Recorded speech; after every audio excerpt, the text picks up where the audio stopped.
The views and opinions expressed in this podcast are those of the hosts and guests and do not necessarily reflect the official policy or position of any other agency, organization, employer, or company. The content provided in this podcast is for informational purposes only and should not be construed as legal, financial, medical, or professional advice. All discussions of crimes, accusations, or legal matters should be considered alleged unless proven in a court of law. Always seek the advice of a qualified professional with any questions you may have regarding a particular matter. Listener discretion is advised. Enjoy the show. So welcome everybody to another episode of Out of Control with Mel. I'm Mel, as you know, and this is my guest today, Russell, the conservative Canadian podcast host, or the host of the conservative Canadian podcast. Did I get it wrong? The Canadian conservative podcast. Here, I'll move my head. The Canadian conservative podcast. And Russell and I have met before and had a great conversation. And we also did a space together. You came in like last minute as a co-host when I needed you. That was really cool. And so it's nice to have you back to talk to you today. And we're going to talk about culty shit, which is the fun thing we like to talk about here. And we already talked a little bit before the intro. And so maybe I'll throw some of that in. But how are you doing today, Russell? You know, I'm doing good. It's a nice fall day here in Canada, and things are looking up around the province, and that it seems to be good weather for those that are farming. I think that the weather is pretty good to get the anyone that still hasn't gotten their crops out yet. It's good weather to finish getting that done. And you know, there's lots of stuff going on in Canada, lots of stuff going on around the world. It's never a boring day. It's never a boring day. It's a good thing I don't own a pager or a walkie-talkie. Oh my gosh, right? When did we really think that we were going to start talking about pagers? Like, Yeah, that's crazy. I thought that's like ancient technology. Like you would expect, like, it's funny because I was talking about it, and someone that's a little bit younger than me was like, what's a pager? And I'm like, okay, it's like this ancient device that people carried around, and you would call the pager and it would beep, and it would basically say get to a payphone or something like that and call this number back. And then the really advanced pagers, you could send some brief transmissions back to them to reply. And it's like yeah, this, what? No way. Like that. At the time, pagers were like revolutionary technology. Like, you mean yeah, I can reach someone anywhere and get a hold of them at any time? And yeah, now it's like you don't even want to answer the phone if you don't know who's calling. You see a number pop up and you're like, oh, I don't know who that is. If it's important, they'll leave a voicemail and maybe I'll listen to it. yeah. Yeah, I have a lot of answer the phone anxiety. I don't really like to do it. I mean, thank goodness for caller ID, but yeah, the pager thing, that's weird. The weather and the farming, do you do any sort of little growage? Not anymore. I used to. At the old place I was living in was pretty rural. It wasn't farmland, but it was in a small town. And I had a huge backyard and grew some vegetables, and that it was the one year the potatoes were really good. We got lots of potatoes out of the ground. And then tomatoes, I've always struggled with tomatoes. I don't know what it is. I can't seem to grow tomatoes. And then we had cucumbers too. Like it was really good. I want to grow food. Hashtag goals, not a mantra. 100%. So what's culty today? Well, I know. So one thing that's bugging me, and I don't know if you fall, I don't, I need to get more bold about like naming names because I don't want to shit talk people. It's just not really my style unless they're a real shit person. But I follow a lot of cult experts, and there's a cult expert in particular who keeps dunking on Trump nonstop. Every day it's just nonstop. This is why Trump followers are cultists, blah, blah, blah, blah, blah. And I'm constantly commenting about like, well, what about the other side? What about the other side? What about the other side? You can make the same comparison. Let's see it. He doesn't respond. He doesn't do it. And it's a little like, if a cult expert can't even see, then are we in trouble? I think we are. I mean, and as I study this, and I still continue to be influenced and coerced to this day, as a lot of people witness. Well, there is a cult for Trump, and there's a cult for Kamala Harris. We're all part of some form of, well, I wouldn't say we're all. That's a very definitive statement. I think a lot of people, as politics, as the rhetoric heats up, as things continue to spiral in our ability to manage an effective democracy, people have turned to almost a cult like worship, celebrity cult like worship of politicians. And it isn't new. I mean, look at Ronald Reagan. He was a movie star, right? Cowboy Ronnie. That was one of the things that, helped him, was that, listen, we're going to get the cowboy in office and we're going to get America back on track. Justin Trudeau in Canada. I mean, he's the son of a prime minister that was very much a celebrity style prime minister. And so he came in and he has all these nice, fancy ideas. And, now you're looking, and even the conservatives have adopted this, right? Pierre Poilievre on the conservative side in Canada, he ditched the glasses. He's largely ditched the suit outside of being in parliament. Now he walks around with like a muscle shirt on, and he's got these like aviator sunglasses, and he's got his hair kind of slicked to the side, very like, very much like a mini celebrity. And I don't think that's necessarily a bad thing. It's just a sign of the times. That's what people do. We have put so much faith in a very select number of people within these governmental administrative bureaucracies that are going to supposedly save us. And I think that's dangerous thinking that Trump isn't going to save America.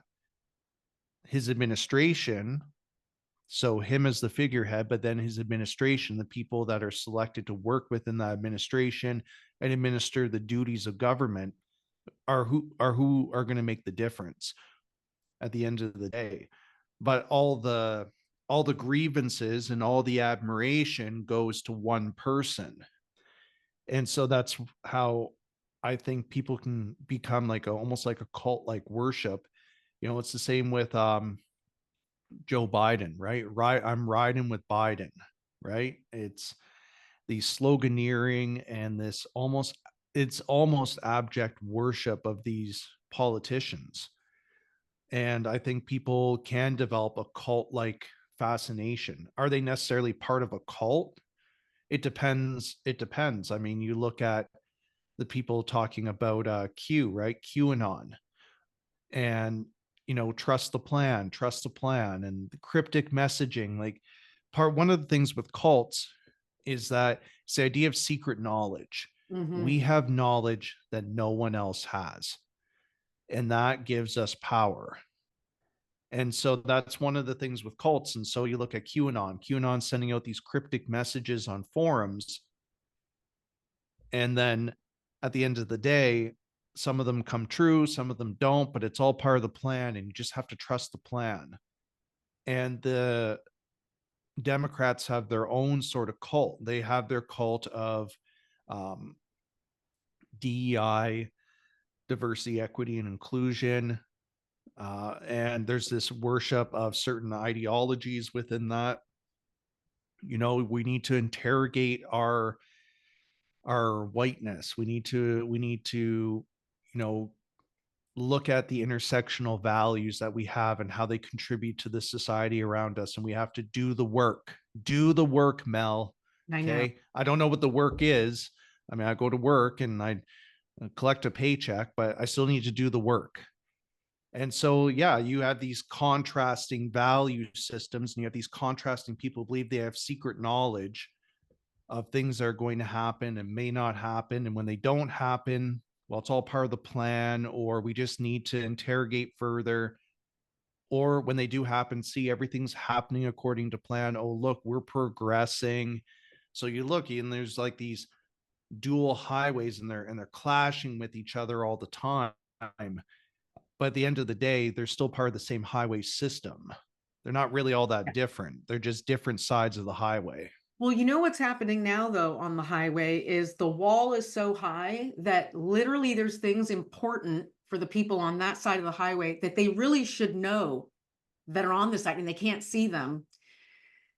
And the issue that and vice versa. And the biggest issue I'm having is the lack of curiosity. Just no, I've got it. I know everything that your side knows.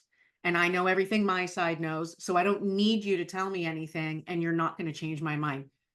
How the fuck do you know? You don't know because you won't even let me tell you anything. So how do you know that you know? Well, part of That's the being part in that's a making me nuts. well, part of being in a cult is that you can't question the cult. You can't so in a religion, turning on your religion is called apostasy. Right. And for a lot of religions, there's nothing worse than apostasy because you had the truth and then you abandon the truth.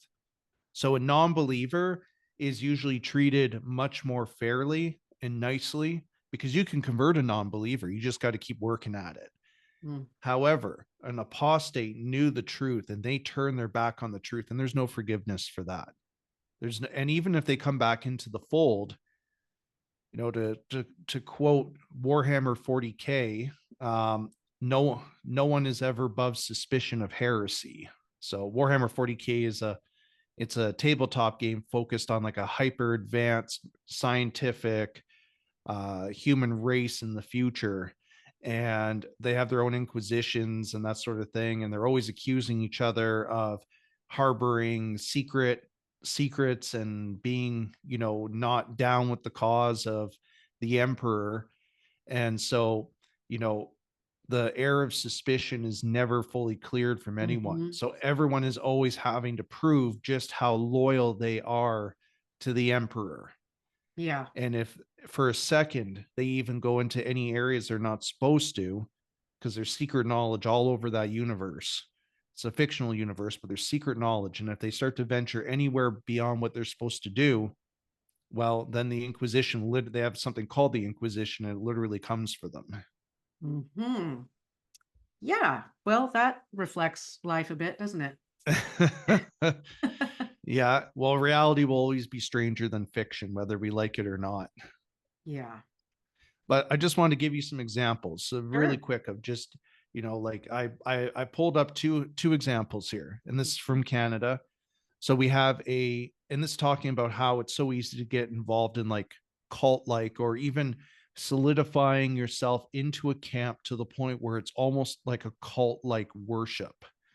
So this is a Twitter account that I pulled up, and the name on it is hashtag I stand with Trudeau 2025, gun violence prevention activist, hashtag woke, hashtag stop femicide now, hashtag Slava Ukraini, hashtag I stand with Trudeau 2025.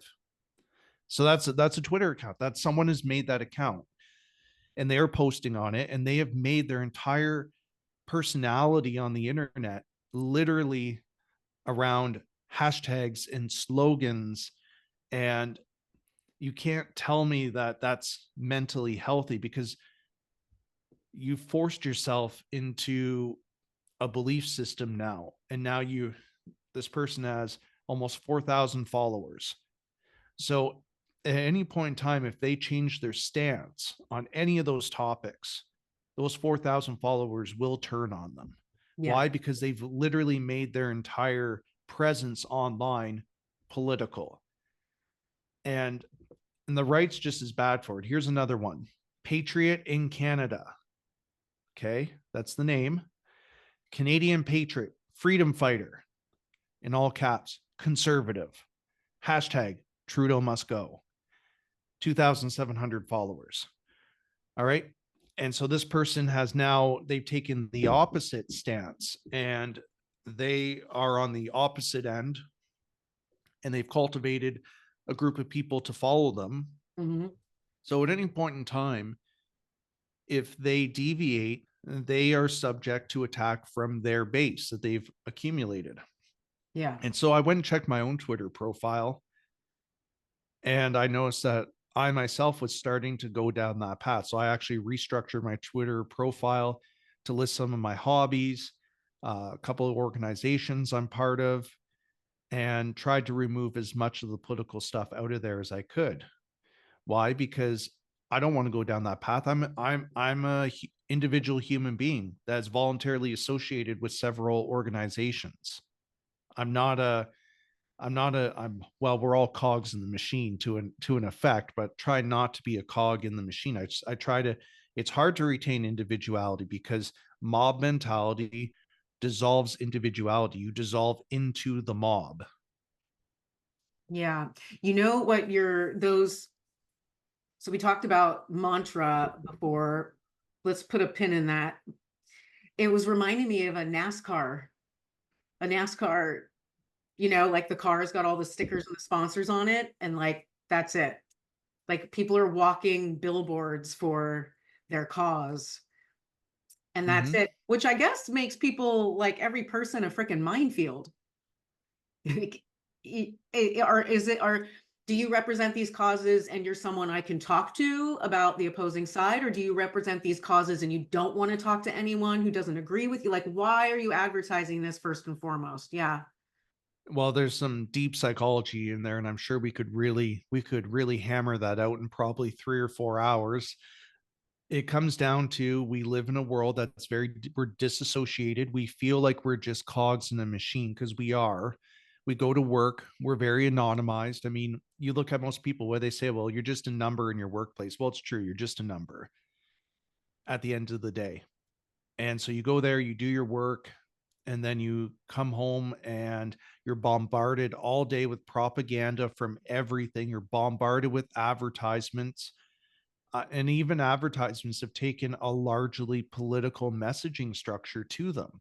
So if Mm-hmm. you're part of like a political cult, it excites you to see advertising that represents your cause, right? Because okay, this represents me. And the political advertising people, they are just loving this. They are absolutely loving this, because I can take a stand on an issue and I can probably gain people purchasing my product because of a political stance I've taken. It's mind blowing. It's Yeah. mind blowing. And it just further puts people into boxes. You hear about, what's the liberal joke? Oh, get ready for Thanksgiving, where you're going to have to confront your crazy racist uncle about their anti-immigrant, anti-trans views, or whatever. And then on the right side of the spectrum, oh, you're going to have your crazy liberal niece who just came back from college that you're going to have to deprogram. Mm-hmm. So it's, we're all living in some form of cult or another at this point. And so what I would ask, people to do is to take a look at your social media, take a look at what you're posting and saying, like, what is the purpose of me posting this? Is it to own the libs? Is it to get back at the crazy cons? Why are we posting all this stuff? And is it really reflecting me authentically as a person? Is this really me, or am I just participating in some form of cult like veneration of my political idols? Yeah. Well, I've noticed with my own Twitter use, I can see how my behavior is it's very different. It's very different. And I'm totally aware of it and not really doing much about it. I don't know how many other people are aware of it and just like, oh well. Well, I posted this morning that the algorithm was trying to break me. And I don't know if it's purposeful or not, but it's just showing me literally every single thing to make me want to vomit. Like things that are viscerally horrible and insurmountable and make me feel like, oh boy, there's no point in fighting any fight because the game it's rigged beyond rigged. It's rigged worse than I even knew. And yeah, it's not leading my brain to good places. I'm having to like re-fortify myself very consciously not to, become super depressed and just avoid saying, I don't want to say the triggery things. But No, definitely. And so the algorithm, I mean, I don't know the algorithmic calculations or anything like that, but the algorithm feeds you content that is meant to keep you enraged and engaged. Mm-hmm. And it works. And it works. I mean, how many times have you looked at one video on YouTube and then suddenly an hour later you're like, where did the time go? And why am I looking at this video now? It's even worse with shorts now and TikTok, and that where the videos are 30 seconds long and they pack so much visual spectacle into 30 seconds. And then you're just like, you get that little dopamine hit, that's the smallest amount of dopamine, and so then you're scrolling again to the next one. I caught myself doing it before. It's part of being modern technological use. Yep. And bridging into talking about like religious cults, we're going to talk today about what I believe is one of the religious cults, the Last Reformation. The one thing I have to give the Last Reformation a lot of credit for, they have amazing social media presence, probably some of the best I've ever seen. And it continues on years later. And so if you're all right, I'm going to break right into it here. Yeah, absolutely. So I have a family member that got involved with this group called the Last Reformation. Well, how did they get there? So this family member was involved in the Catholic Church. Myself, I'm a Catholic, and they eventually became not happy with the Catholic Church, which is not uncommon for people to start to see some of the cracks in their chosen, denomination that they decide to worship in. And the thing about the Christians and all the schisms and that sort of thing is that there's lots of different Christian sectors you can move to. But at the end of the day, they chose to go with what I consider a very open Protestant style church. So it's like this mega church. The pastor doesn't wear a frock. They wear like a team's jersey from their favorite sports team, and they have like a rock band, and it's very preachy gospel sort of thing. Like they're up there and they're preaching the gospel and they're very excited and they're very trying to get everyone energized. I will say I did go there once to see what this family member was talking about, and I will say the seats are very comfortable there. It was almost like cafeteria style, not cafeteria, like cafe style seating. And you could even bring like food and stuff like that in there. And it was totally different than what you're used to seeing in in the Catholic Church. Now the Catholic has their they have their traditions, they have their rules. So like actually Catholics are not supposed to eat for an hour at least before they go to mass, because when they take communion, the Catholics believe in transubstantiation, that the bread turns into the body of Jesus. And when they consume it, they are getting closer to Jesus and closer to God when they consume. So why would you consume the Lord on a full stomach, right? You want to have an empty stomach so that you can be more connected with God. And again, I'm not here to do Christian apologetics with you or try to convert anyone. I'm just trying to go through a few of the things here. And I do want to preface this to anyone listening that I'm not versed in apologetics, and I'm not a preacher or anything like that. I'll save that for good people like Dr. Linwood, and if you're into Calvinism, Reform Zoomer, people like that, they can do the apologetics. I'll stick to just what I know. And so, you go to this more open denominational church, and they got everyone singing and they got a band, and your pastor's wearing a jersey. And so it's there's much more visual stimuli. There's lights going off everywhere. You can sit there, like it feels like you're in a cafe, so you're not confined to the pews. I mean, it's kind of a bit of a joke, the reason why the the original pews in churches didn't have the soft so if you go to pews in churches, usually at the bottom now they have they flip over and you can kneel on them. Yeah. So the kind of one of the jokes is that the old pews didn't have that, so that when you got your knees on the ground and it hurt, you could feel the sin leaving your body through your knees. So it's a bit of a joke there. Uh, and so, yeah, so this family member was going to this church. And I was like, okay, whatever. If it makes them happy, who am I to judge, right? And I guess I want to preface this by saying that there's this concept of like high church and low church. So high church has a lot of tradition, has a lot of history. We can talk about if they have authority or not. I mean, Protestants will probably disagree. That's fine. But the idea is like a high authority church has a lot of traditions, a lot of history. They've studied the Bible, they've studied theology for a long time. They've turned world events, that sort of thing. So that's what gives them their authority, right? They have a high level of authority. I mean, the Pope, you look at the Pope, he's considered an authority figure in the world. He goes places, people write newspaper articles. You don't see that very much from other churches for the most part. Their religious leaders go places, you don't really hear all that much about it, except maybe in some religious kind of news stuff. And I think that counts for something. Yeah, as well. the only person that comes to mind is the Dalai Lama, other than the Pope. Dalai Lama, yeah.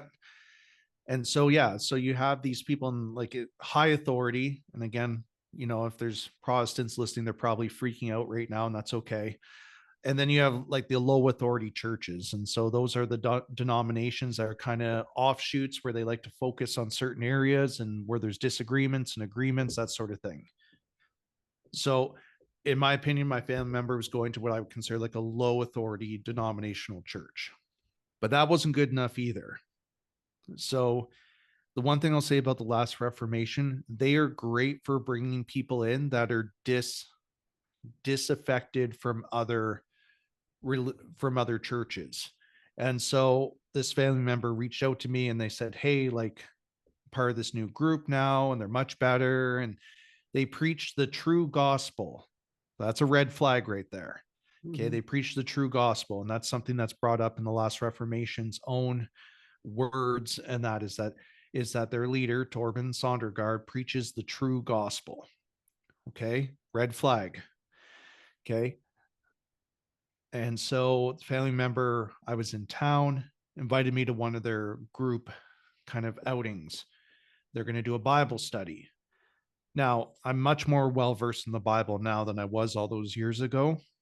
I've done my own studying in that. But at the time, I knew most of the stories, most of the Old Testament, the kind of some of the major stories, about Moses, about the idea of Adam and Eve. I mean, even we live in a Christian society. Yeah. I hate to say that, atheists, we live in a Christian society, whether you like it or not.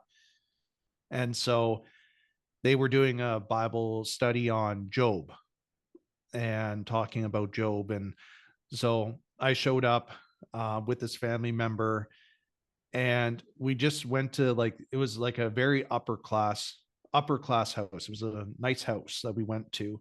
The pastor was someone, I think they were a millionaire. I don't know. Their kids were playing in the Ontario Hockey League or something like that. So in order to get to that level, you got to have money to put your kids through all the camps and stuff like that. I don't know what they did for a living, but it was a group of rich white people. I'll say that. So we show up and they're doing their Bible study thing. I'm just sitting there quietly, just kind of observing and just kind of getting a feel for I won't lie, I was kind of nervous because I was it just seemed a little unhinged to me that we were just kind of showing up at this random guy's house. And I don't know, just some of the stuff, some of the ways that they talk were very they were very welcoming, but I just there was an underlying assertion that I was going to participate in this when I made it very clear that I was only there because my family member. And so they were constantly asking me questions. What do you think about this Bible passage? And I'm like, I don't think about it at all. Because I was just there to just see, support this family member and see what's going on. So they're doing their Bible study, and it doesn't seem all that odd per se. But then things took a bit of a weird turn. So they have a member from their group who has cancer. So they phoned her up on the phone, talked with her for a minute. Then they decided they were going to pray for her. Thought, okay, that's nice. They all reached their hands out to near, pointed towards the phone. And then the pastor got up and started yelling at the phone that this demons need to leave this woman's body now. And we're casting you out in the name of Jesus Christ. And they're yelling at the phone, and everyone is like, some are silently praying, some were openly praying, and then literally the lady next to me started yelling in tongues. And I thought, okay, this is, we've crossed the Pentecostal line here. We're into Pentecostalism, we're into faith healing, speaking in, yeah, we're crossing the line from Christian religion, and we're getting dangerously close to spiritual, non-Christian spiritual practices. So the idea of speaking in tongues is this idea that the Holy Spirit is in this person's body, and they are so empowered by it that they can't speak normal language anymore. And so the Holy Spirit is speaking out. And then they were encouraging this lady beside me, and then someone else started speaking in tongues, and I'm looking at this family member like, what the fuck did you get yourself into here? Like, what is going on here? And so they're doing this for a few minutes, and eventually they stop doing that, and the lady's like, oh, I feel better now. And I'm like, okay, so, and that was their proof, right? That's the proof, right? That's the miracle, right? That's the proof. And so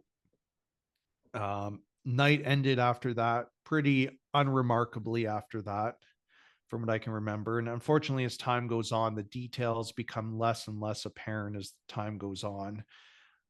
But it pretty much ended after that. They could see I was a little nervous.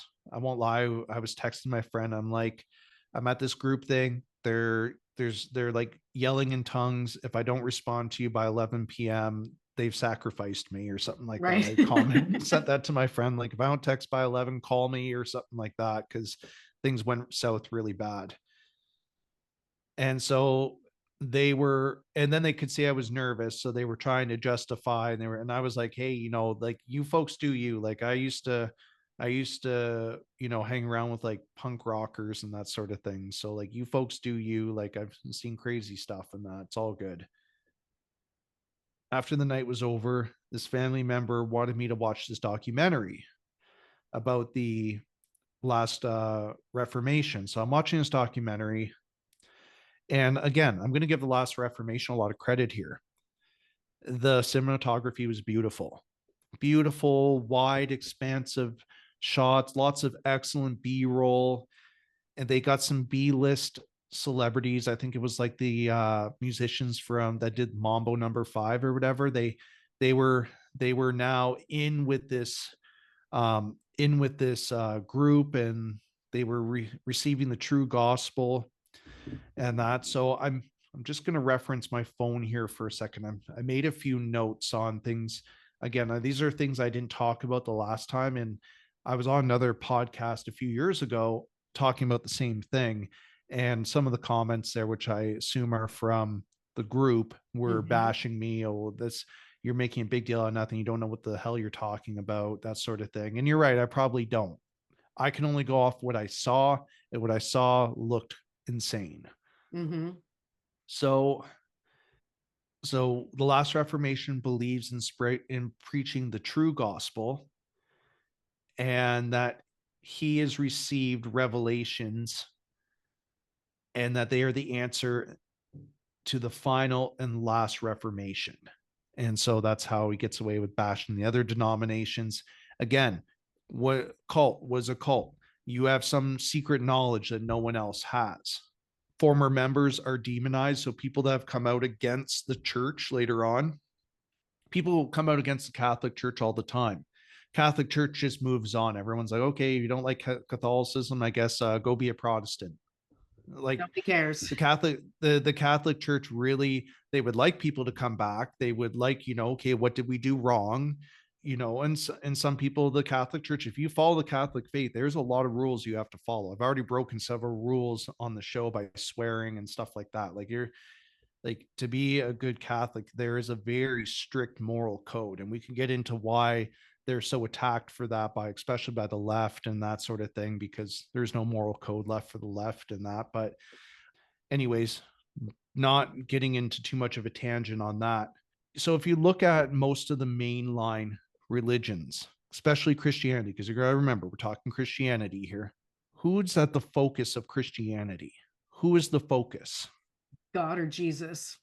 Jesus Christ. That is the focus of almost all Christian denominations. And the ones that aren't, that isn't the focus, those are the ones that tend to be a lot more culty, or they're not really recognized as authentic denominations. They're sort of just offshoots, like Unitarianism and some of the other ones. Some of them don't even believe in the resurrection. I'm like, well, how can you call yourself a Christian if that's the most essential part of the whole idea of Christianity, is the resurrection. Without that, there's no real Christianity. That's a core tenet, if not the core tenet.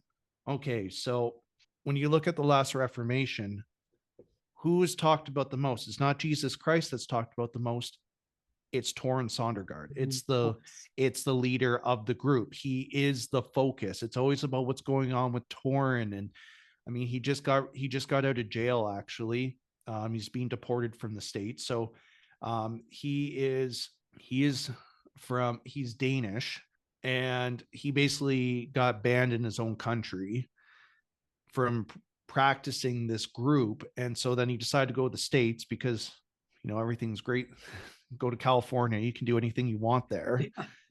Apparently, again, I don't follow it that much to know what the whole thing has been, but all I know is he just recently got out of jail. So it's all about him. It's about his persecution and his struggle to achieve legitimacy, and we all need to support Torrin. Very Warren Jeffs vibed, right? Sort of, yeah. It's almost like he's almost like to his group, he's almost like a prophet.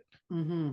And he has fanatical followers. And like I said, if you say anything negative about him on social media, if you say anything negative about this group, they will attack you. Expect when this goes on to your YouTube channel or any area that allows commenting, I will be told that I'm all wrong and I got this wrong. And that's fine. And maybe I did get it wrong. I saw what I saw, and I wasn't buying it. Mm-hmm. I wasn't buying it at all. So a couple of other things here about the Last Reformation. So besides adhering to the true gospel, the Last Reformation gives something to the followers that other religions don't. All followers that have completed the Kickstarters, so they do what's called Kickstarters. You have to pay for these courses, and they teach you how to be a good Christian, and you got to pay for it. Then you become a disciple. And so these members believe, for example, that all members can do baptisms and exorcisms. So no years of theological study or ecclesiastic study or anything like that needs to be done. Once you were a disciple, you can do these things. So this family member was actually, and it's incredible because this family member was banned from Walmart. Who gets banned from Walmart? They have like an entire like meme thing for the people of Walmart. Right. It's like, and what they were doing is they were showing up with a pickup truck with a liner in the bed of the pickup truck filled with water, and they were offering to baptize people as they left Walmart. And they were also offering exorcisms. So just imagine, you go to Walmart, okay, you got your eggs, you got your bread, okay, got my exorcism, okay, I'm good to go. I'm good to go today. And wow. So they believe that their church can perform miracles. They believe in faith healing. So they believe that by praying at someone that is struggling, that they are healed. They believe that they perform miracles every day. They believe that they are empowered by the Holy Spirit to perform miracles. The problem is trying to track down a lot of this stuff it's become easier, but it was very difficult. When I first talked about this years ago in that first podcast, I could barely find anything negative about this group online. What that tells me is that they actively engage in social media ranking, social media optimization, SOE. They are very, very good at the social media game. And people that were in the church that left, they are attacked online if they tell their stories. They are viciously attacked online. And so it's a real worry. It's a real worry that people have. So people that leave, they leave quietly. They just leave and they leave quietly. And so yeah, it's a little frightening. And again, if they want to believe that, that's fine. I believe in voluntary association. If people want to be part of this church and it makes them happy and they feel okay with it, go for it. I'm not telling you not to be involved. These are the things I've observed. These are the things I've found. Even now, you can find more stuff now talking about this group online, but even now you really have to sift through, and you got to sift through, because as soon as you put their name into a search engine, it's all the great things about the church. It's get kickstarted today. Join the church, join the Last Reformation. They, like I said, they're very, very good at the social media game here, which is why it's difficult, not impossible, but difficult to find detailed criticism. You go on YouTube, now you can find more detailed criticism about them. Then you go in the comment section and it's like, well, I'm part of this group and they're the best. And my life has never been better. And it's like the comments, they seem to be so astroturfed. Yeah. And it's just, it operates, from my viewpoint, it operates like a cult. You have a centralized figure who has all the power, who calls all the shots. Yeah. And they tell everyone what's what. And the focus is always on this person. Now, another factor for this, they don't believe in the traditional Christian baptism. So they believe in order to properly be baptized, your entire body has to be underwater. You have to undergo an adult water baptism. So to them, the baptism that most Christians get when they are a baby, that's not a real baptism. They have to undergo it as an adult, and they have to do what's called a full water baptism in water that they've blessed, of course. And that speaking in tongues is part of that. That is, so after you do the full water baptism, you'll most likely speak in tongues because you are now filled with the Holy Spirit. So that Pentecostal style, mixture between Christianity and spirituality is very, very evident. So And you have to prevalent. fake it. If you weren't taken over by the Spirit, you're going to have to fake it, because if everyone else is speaking in tongues and you don't, then what happens? Probably would never happen. Well, exactly.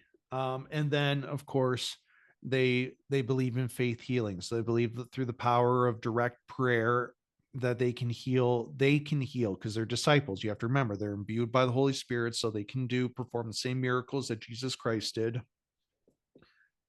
And they can cure blindness, they can cure all sorts of different ailments from people. And there's, of course, they get anecdotal evidence that they post in videos. The church, the Catholic Church, has been attacked for this relentlessly over the years, the idea of miracles. But even the Catholic Church has a very specific process for how they determine that. And people are free to say it's still all hogwash if they want. I'm not telling people, if they don't want to believe that they're legitimate, that's fine. I'm not telling people what to believe. But a very low authority, non-denominational church is claiming every day they're performing miracles. Now, to give this group credit, I have to give this group some credit as well. They do a lot of charity work. They help people, like after like natural disasters, they help go in and like repair things. I will say there is some community spirit to this church. How much of their money that they get do they spend towards it? I don't know. It's a private organization. They have no obligation to share their financial situation with anyone. Which is But the weirdest thing in the world. I mean, that's just such a strange thing about religious freedom in this country, that you can just tax-free collect money and not tell anyone where it's going. It's a legal crime. well, and again, going back to just the idea of like a high denominational church and a or a high authority church and a low authority church, like the church I go to, they post their financials monthly, and all Right. members are allowed to look at and see how much money was collected and see where that money went to. And they're allowed to look at that. That's part of Yeah. the accountability of the parish at the church.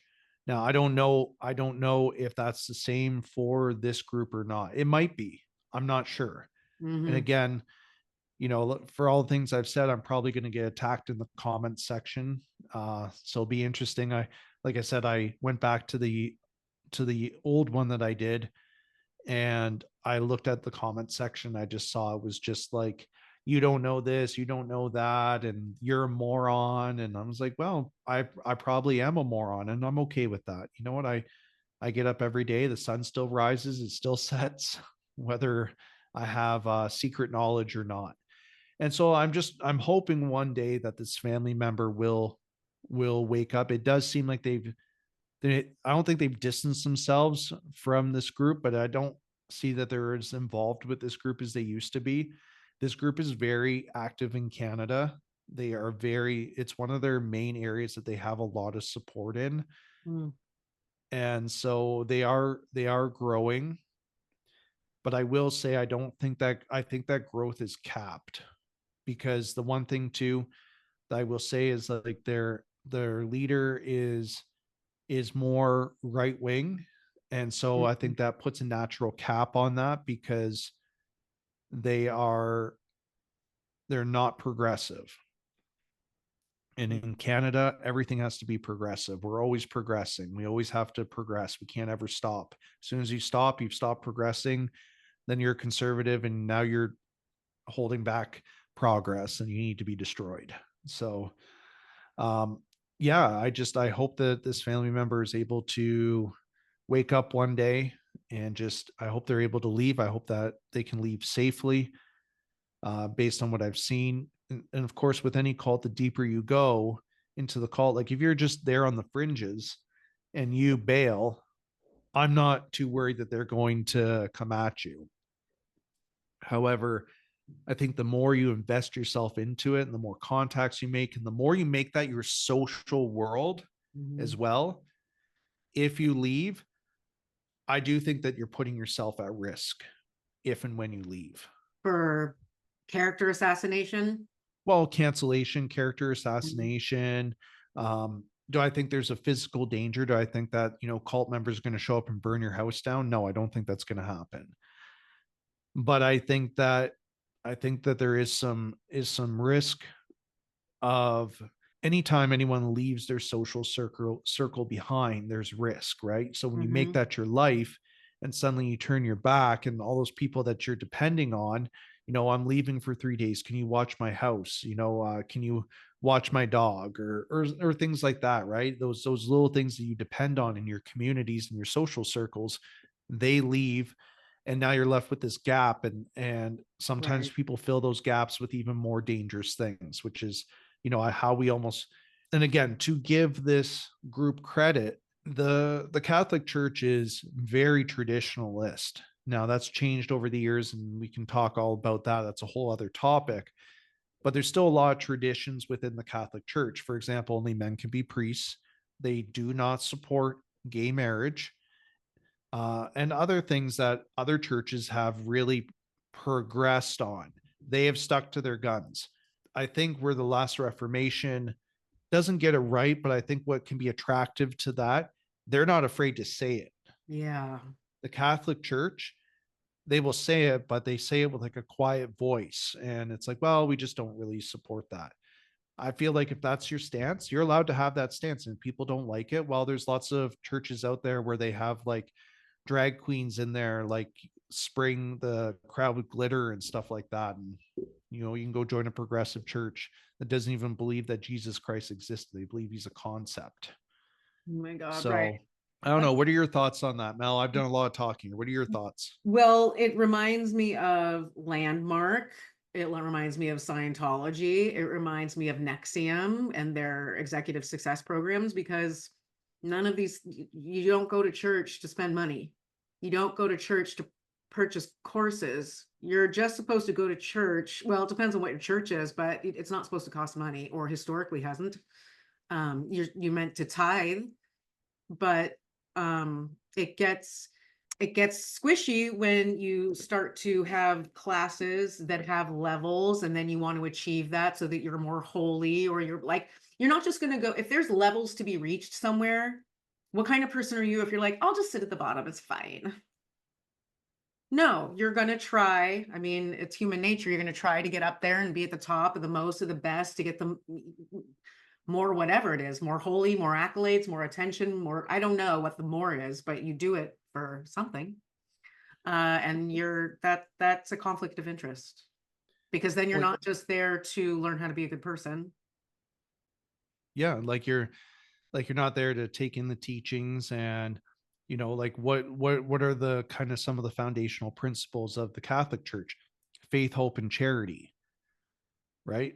Are you there to embrace the foundational principles and show your, you know, your adoration of God and Jesus Christ? Or are you there to level up? Right. And when you're leveling up, you know, and the church has done some of this too, in a way.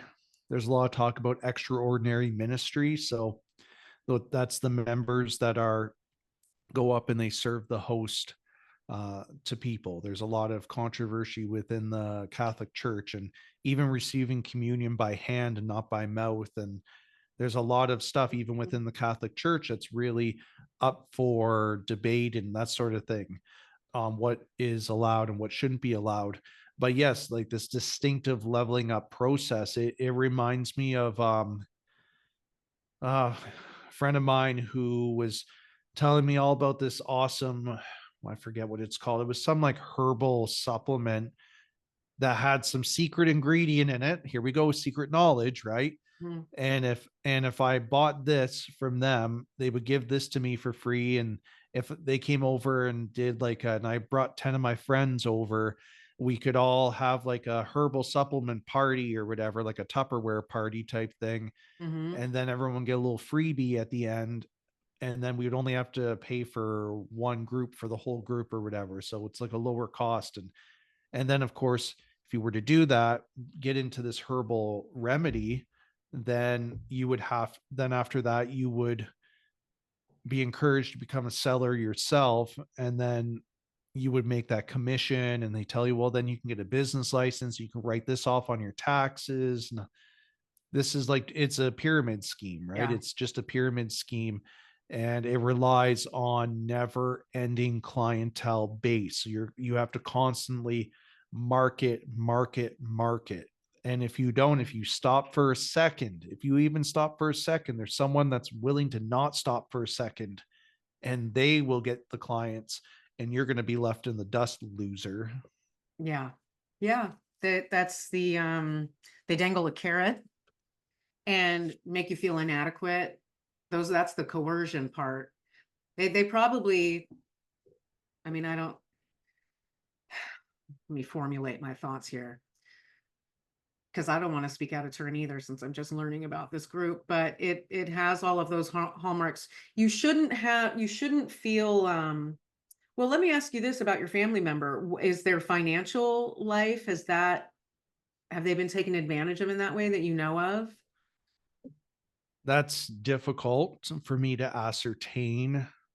I don't want to speak on that because I don't know, Yeah. but I'm assuming based off of what I've heard and what I've seen from other people's testimonials that there is some tithing that goes on that might involve putting your finances into this group. Mm-hmm. That donations, I mean, all religions are always asking for your donations. Of course, that's part of it. You know, they kind of rely on that a bit, but I do think that there's a certain level to that as well. Like, I agree, you shouldn't have to pay exorbitant fees for knowledge. Right. If you choose to, if there's a theology professor and you choose to take a course to gain extra knowledge from that professor, I don't think there's anything wrong with that. But to gain keystone knowledge, I don't think you should have to pay for keystone knowledge. Right. I mean, most places will give you a Bible for free. Most places, if you showed up at church, you can say no to the basket handed around and no one's going to bat an extra eye at you. Well, maybe some old crony in the pews might, but Mm-hmm. it's nothing. You can go in, like anyone can walk in on Sunday or any day of the week to my church when they're doing mass and participate in mass. Now, unless of course, they shouldn't be receiving the sacraments unless they've gone through the proper orders for those sacraments. But anyone can sit in the pews and hear the word, Mm-hmm. and there's no charge for that. And there's groups that are free that you can join for study groups and stuff like that. And of course, if you wanted to pay money to read books to further your knowledge written by independent authors, that's always an option. Yeah. Let me ask you this too. So you weren't into it. Your family members stayed. You obviously told them you weren't into it. And then did that do anything to your relationship? No, they continued to encourage me to watch videos and to read more about it, and that the evangelizing never stops. Mm-hmm. um but I don't think it necessarily soured our relationship. It definitely put some tension in our relationship, I would say. Well, that's good because, in a lot of these, if you look at the Jehovah's Witnesses or Mormons or Scientology, if they're more on the extreme side, you're not allowed to be friends with anyone that's an apostate. So you can, and then that makes it difficult to leave because, like you said, then you lose your entire community. And what if you've been in that for 30, 40 years? And if they shun you once you leave, that's devastating. No, definitely. I would say that there's been some tension. Like, we really don't talk religion all that much anymore. uh, he's taken a very Protestant style take on the Catholic Church, and that, so we just really don't talk about religion all that much anymore. What's a more Protestant stance? Well, that the Catholic Church is heretical because a lot of Protestants believe that that Catholics worship the dead, that they're actually engaged in necromancy, that they worship Mary, and Mary is just up in heaven somewhere chilling out. And so, you know, we're getting now into apologetics here, and this is not an area I'm very well versed in. But basically, there's a lot of Protestants that believe that Catholics worship the saints and they worship angels and they worship Mary, and instead of worshiping God. I see. So veneration is praying for intercession.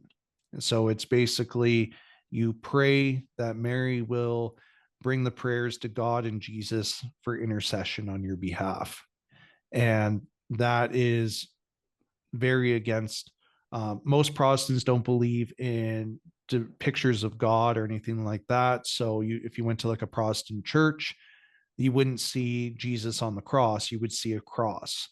You wouldn't have stained glass windows with the saints or pictures of the apostles or anything like that. It's they believe that depictions are not what God intended. Whereas the Catholics, they're like, yes, please, have your favorite saints, and pray that they'll intercede in your issues. Again, not praying to the saints, praying for intercession. Would that be the same as like praying to an idol, or is that different?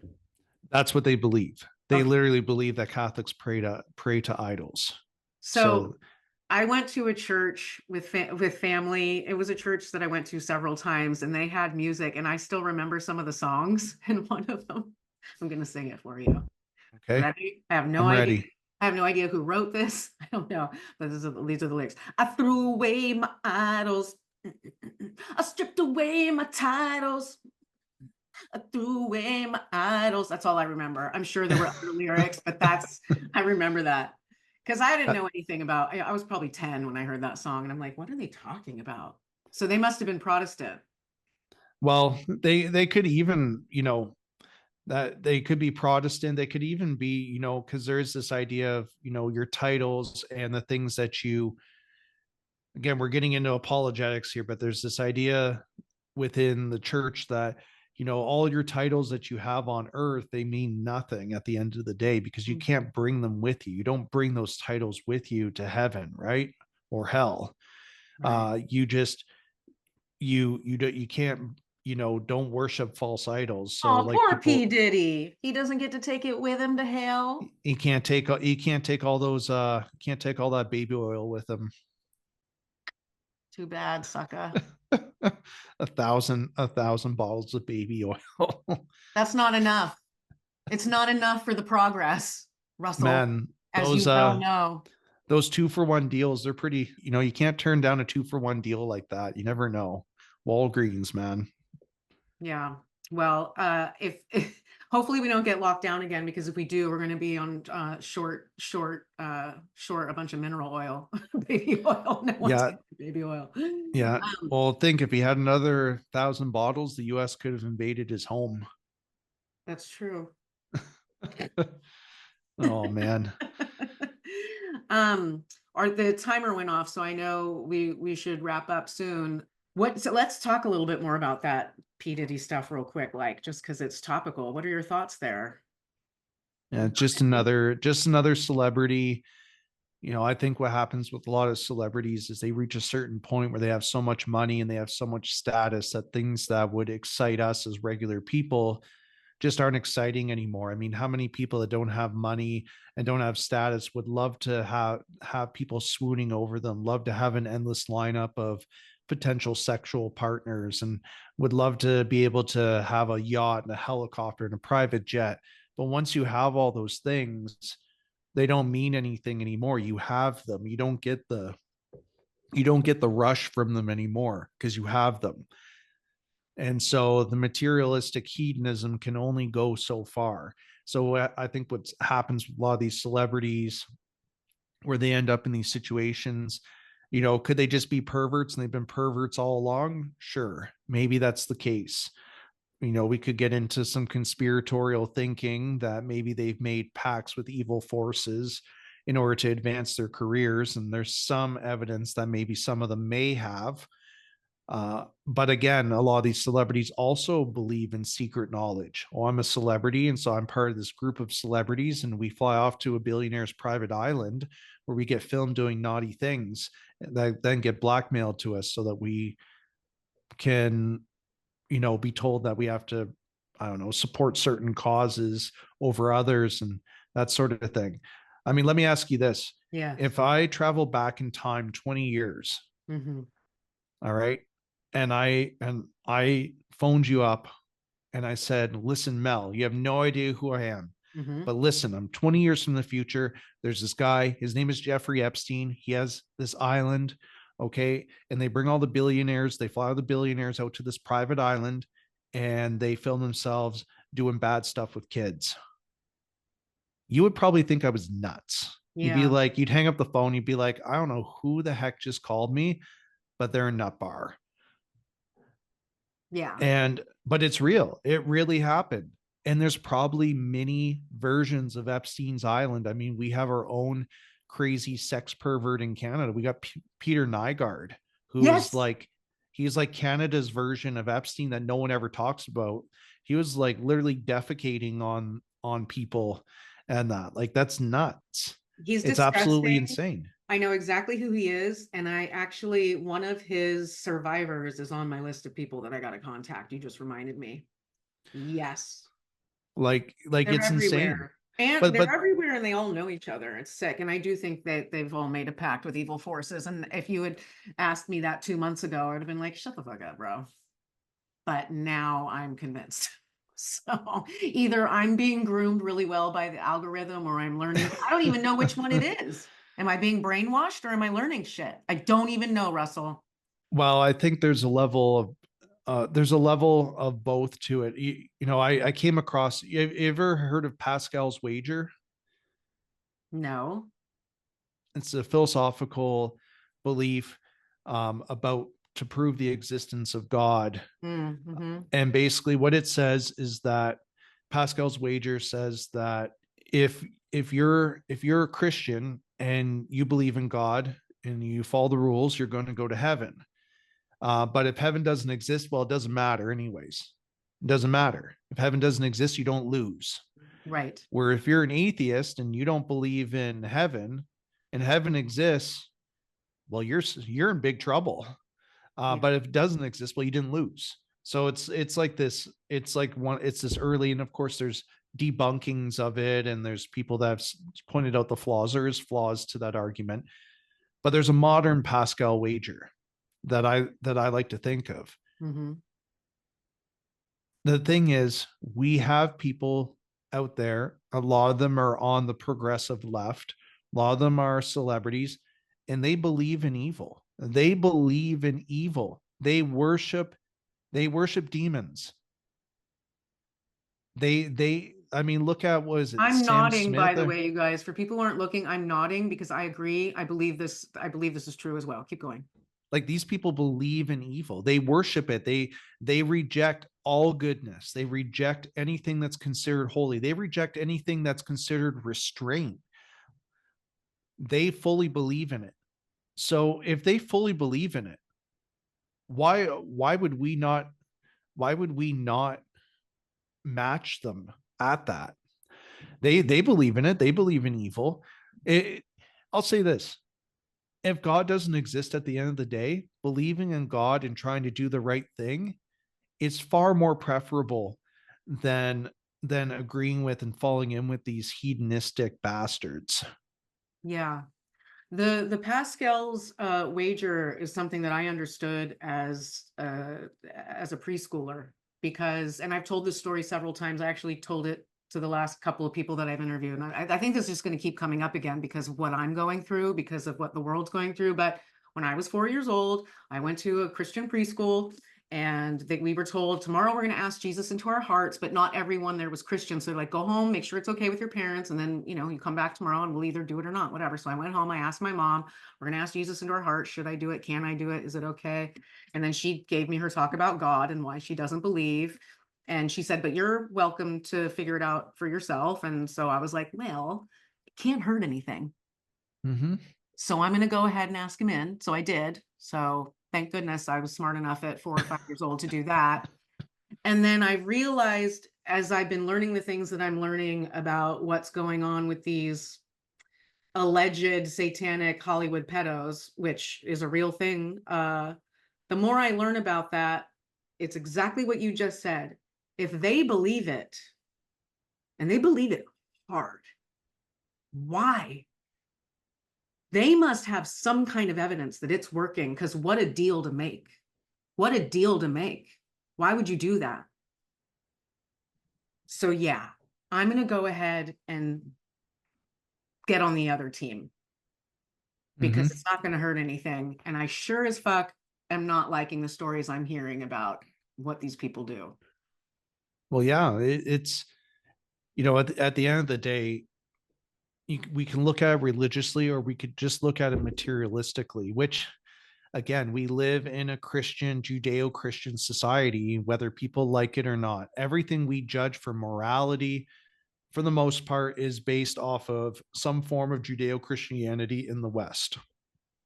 And whether it's Protestantism or it's Reformed Judaism or Zionism, whatever you want to say, and we view that the left also, whether they like it or not, views all of their morality through that. That's why they're so oppositional to it.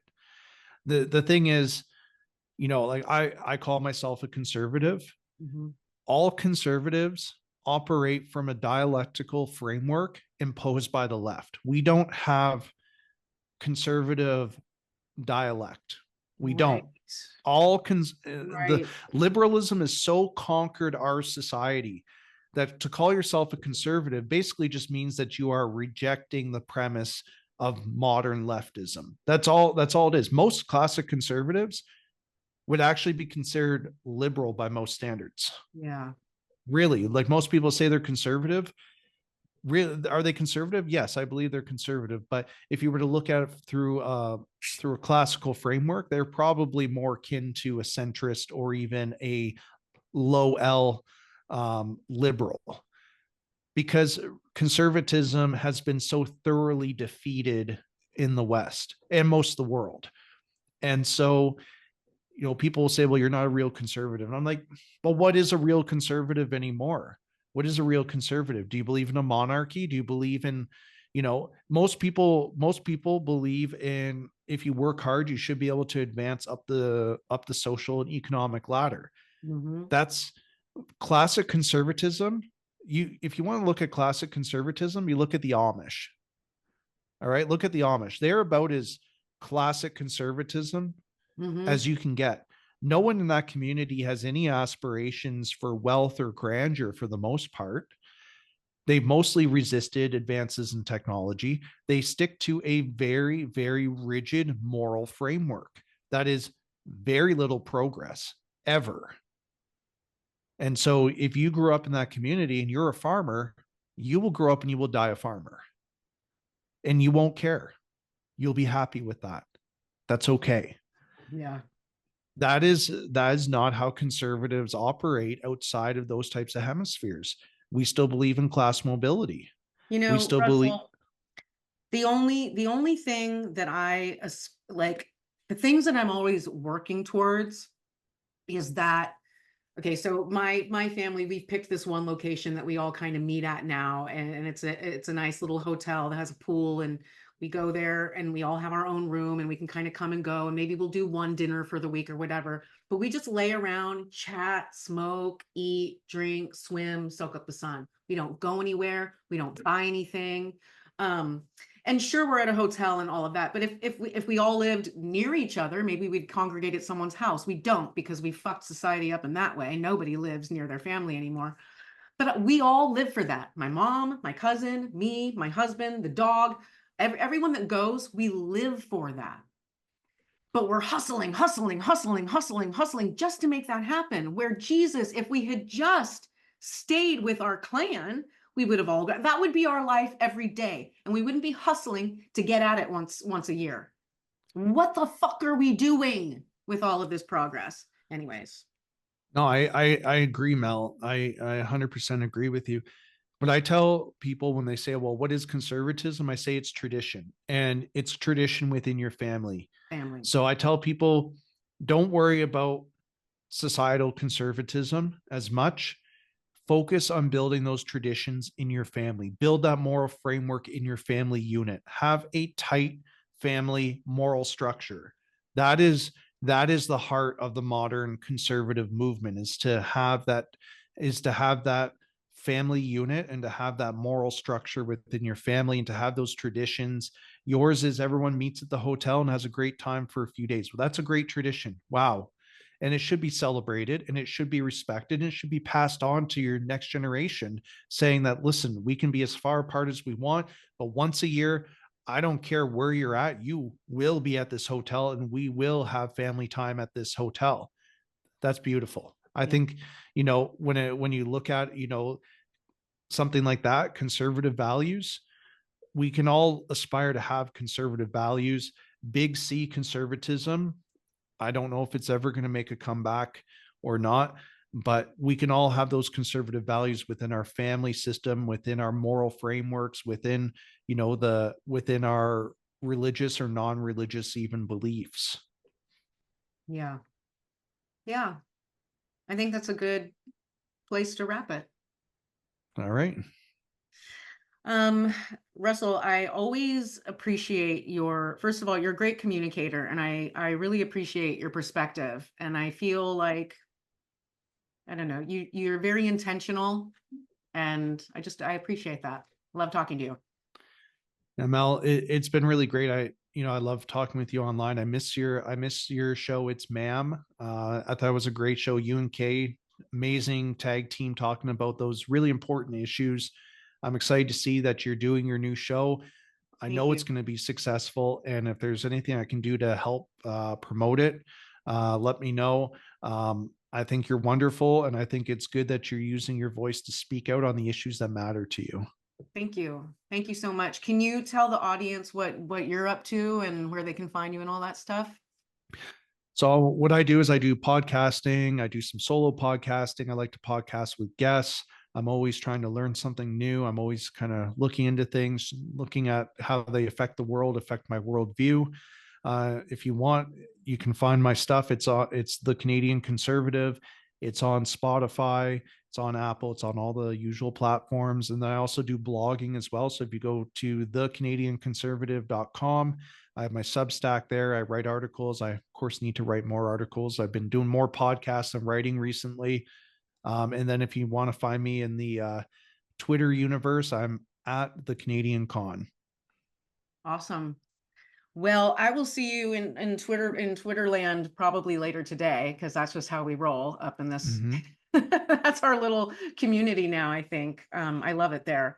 But until then, and yeah, I'll let you, well, let's say bye to the audience and then we'll wrap it up. But thanks everybody for tuning in, and we'll see you next time. Bye-bye. See ya.